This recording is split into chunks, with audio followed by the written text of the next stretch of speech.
Yeah, the timing of everything. Um, it is said in Russian history they've only been invaded, well, more than once, three times. First time was the Mongols, the last 1,000 years, the Mongols. And the Mongols invaded Russia or the Eastern European um, because at first they they invaded along the Silk Road. The first time the Mongols went into Russia, they went in as trading partners. They had silk and the fine spices uh, from Asia, and they sent a merchants in there to trade and be nice and everything else. And they got to a Russian village, and the Russian mayor looked at that stuff. Eyes popped out, and he killed the merchants. Okay. The next time he saw Mongols, he saw 50,000 of them, and they slaughtered their way across what is classified as Russia.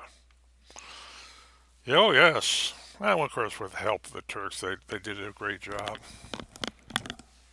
Um, and the Mongols stayed for 200 years. Why? Because they could. Anyone who opposed them, the Mongol army slaughtered. Anybody who welcomed them, they became great trading partners. Oh, yes, you just do it our way, and you can do anything you want. You pay his taxes, and we're your army. What happened? They went home. Invading armies go home. Well, squabbles within the Mongols, and they simply disintegrated and went back to Mongolia. Sorry about that. Mongol is the Flash Gordon. Hmm. But then you had Napoleon in 1812. He in June of 1812 he decided to go. He's going to go to Russia. He wants to expand his empire, and he wanted Russia and all the territories into his new empire.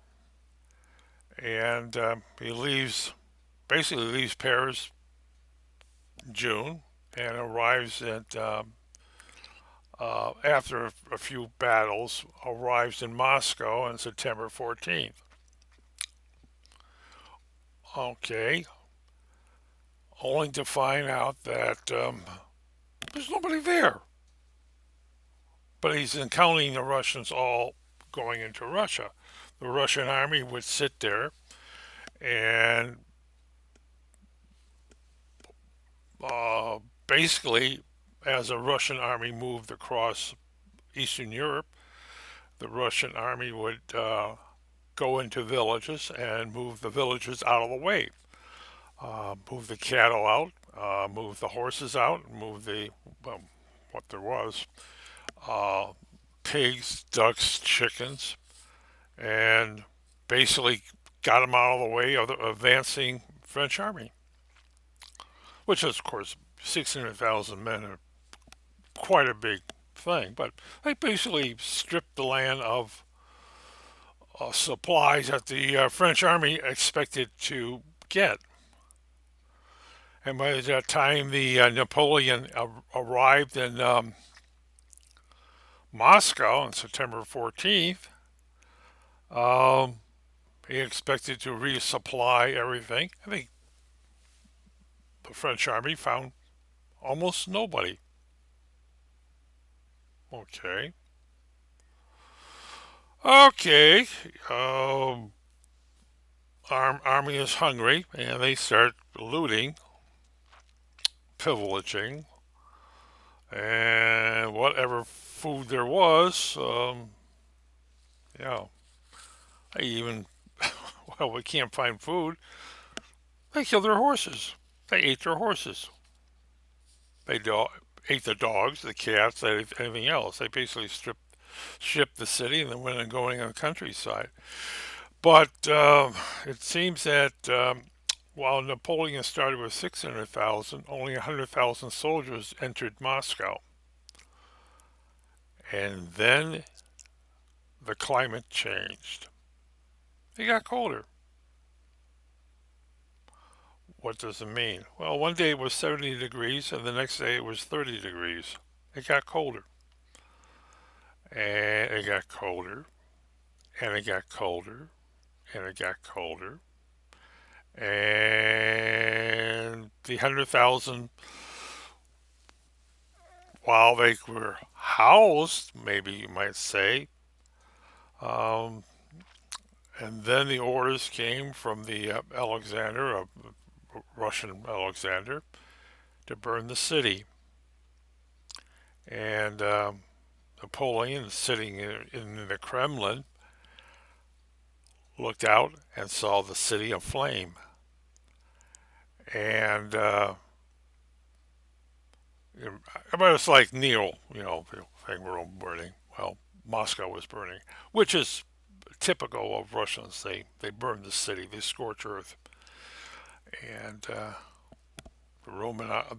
Napoleon army, Napoleon basically fled the city. I mean, it was turning to ash.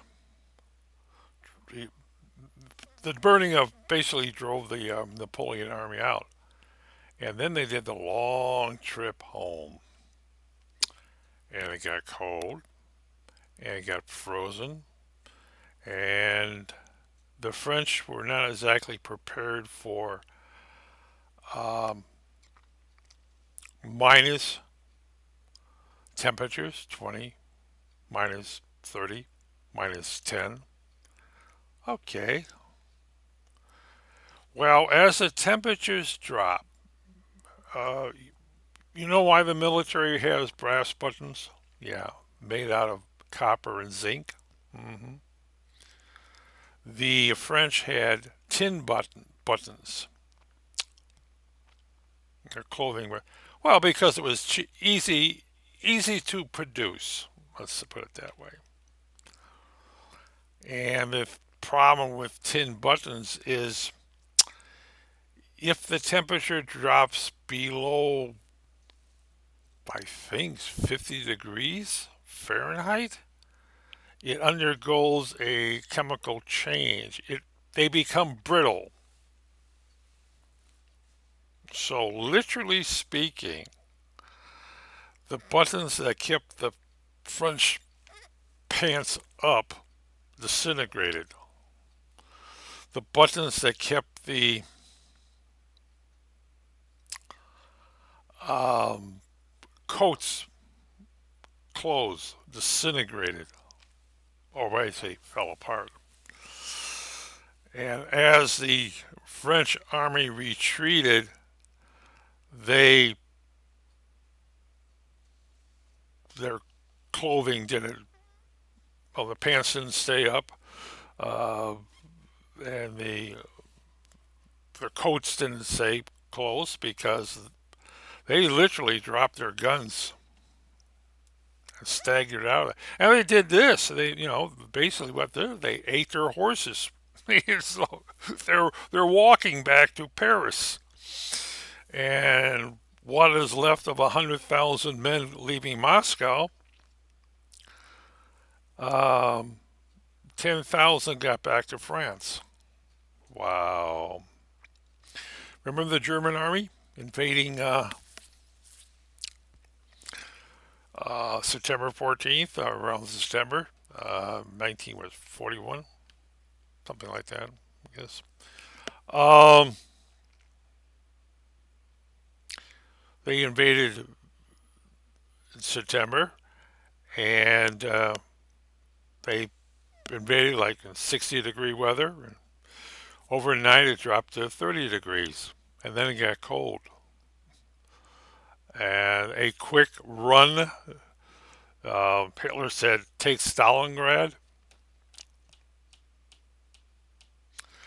Uh-huh. The biggest problems the Germans had was the winters. They were not prepared for the winters, and their million man army froze. Not totally. There was the battle kept going on all year and for the next year, but basically they weren't prepared for the Russian winters. No one is, and it's cold in Russia. You know, it's sub-zero. It's sub-zero in Ukraine. All those northern countries, it gets really cold there. But as Putin did, is if he invaded Ukraine in January of 24th instead of February 24th, he would have been on solid ground. And it got warm. Cloudy and warm, but it got warm. And that's a bad, bad one. And now he's fighting a thing. He's fighting his tanks are slushing through the countryside. Um, you know, what do tanks do? They tear up the ground. Of course, Russia has a totally different purpose there in Ukraine. Um, kill all the Ukrainians, reduce their cities to rubble. It's uninhabitable, and drive as many of the Ukrainians out of Ukraine as they can, and kill the rest, or enslave the rest. I guess the word is because they've already have 100,000 Ukrainians have vanished into Russia. So it's just a thing. But timing is timing. Um, Putin didn't expect the Ukrainians to fight, which is very interesting because for 60 years they had the Ukrainian army trained by Russians to fight NATO, and somehow I think that was lost on Putin. Wow, we got a better army than they do. Yes, sir, we got the superior army. They're all going to be pushovers. They're not going to fight us. Oh well, what do we got to do? I guess that's my timely affair. It's all the matter of time.